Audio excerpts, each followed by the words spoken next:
Februari 26 mwaka 2025, Mahakama Kuu Kanda ya Dar es Salaam ilimhukumu mfanyabiashara Hamisi Luongo kunyongwa hadi kufa mara baada ya kupatikana na hatia ya kumuua mke wake wa ndoa Naomi Marijani. Uamuzi huo ulitolewa na Jaji Hamidu Mwanga mara baada ya kuridhishwa na ushahidi wa mashahidi 14 na vielelezo 10 uliotolewa mahakamani hapo. Kabla ya kutolewa kwa adhabu hiyo, jopo la mawakili wawili wa serikali likiongozwa na wakili mkuu wa serikali Yasinta Peter akisaidiana na wakili wa serikali mwandamizi Ashura Mzava uliuomba mahakama itoe adhabu kali dhidi ya mshtakiwa huyo ili iwe fundisho kwa wanaume wote wanaowafanyia ukatili wanawake wao kwa kigezo kuwa wapo kwenye ndoa. Katika kesi hiyo ya jinai namba 44/2023, Hamis, mkazi wa Geza Ulole wilayani Kigamboni, alikuwa anakabiliwa na shtaka la mauaji ya mkewe Naomi Orest Marijani kinyume cha kifungu cha 196 na 197 cha sheria ya kanuni ya adhabu kama ilivyorejewa mwaka 2019. Mshtakiwa anadaiwa kutenda kosa hilo Mei 15 mwaka 2019 nyumbani kwao, kisha akauchoma mwili kwa kutumia magunia mawili ya mkaa ndani ya banda la kuku. Inadaiwa masalia ya mwili wa majivu alikwenda kuyazika shambani na kupanda migomba juu yake. Upande wa mashtaka ulifunga ushahidi Novemba 18, 2024 mara baada ya kuwaita mashahidi 14 na kuwasilisha vielelezo 9, huku upande wa utetezi ukiufunga Novemba 19, 2024 baada ya kumuita shahidi mmoja ambaye ni mshtakiwa mwenyewe bila kuwasilisha kielelezo chochote.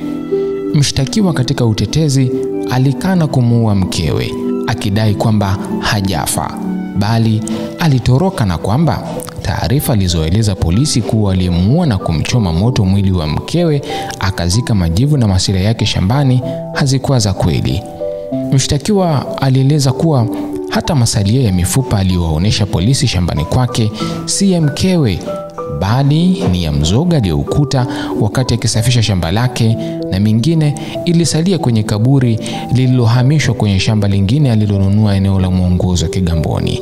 Alidai mifupa iliyofukuliwa na mafundi waliokuwa wakichimba udongo kutengeneza msingi wa nyumba aliyokuwa akijenga aliichukua na kwenda nayo shambani, akaiweka pamoja na mzoga, kisha akaichoma pamoja na takataka nyingine. Hata hivyo, katika ungamo lake ambalo limetumika kama ushahidi linalopatikana katika nakala ya hukumu, mshtakiwa alikiri kumuua mkewe Naomi na kisha kumchoma kwa mkaa ili kufuta ushahidi wa tukio hilo. Nikinukuu sehemu ya ungamo hilo, linasomeka hivi: hivyo tarehe 14 mwezi wa 5 2019 mimi nililala nyumbani kwa Magreti. Kuliko kucha asubuhi majira ya saa 1 kamili ndio mimi nilirudi nyumbani kwangu. Hiyo ni tarehe 15 mwezi wa 5 2019. Nilivyorudi nyumbani nilimkuta mke wangu Naomi anamwandaa mtoto wetu kwenda shule. Hivyo mimi nilimpita tu na kuingia ndani na mtoto alichukuliwa na pikipiki kwenda shuleni.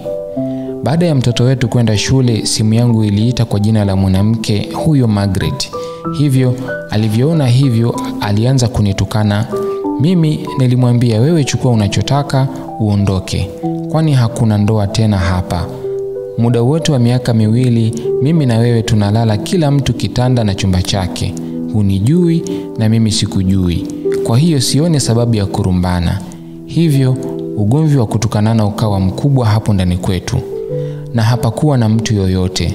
Wakati huo mimi sikuwa nimevua nguo ambazo nimekuja nazo na yeye alikuwa amevaa nguo ya ndani na kanga 2. Hivyo tulianza kupigana. Na nyumba yetu ina kigorofa. Chumba changu kipo juu, chake kipo chini. Hivyo ili kufika chumbani kwangu lazima kupitia chumbani kwake.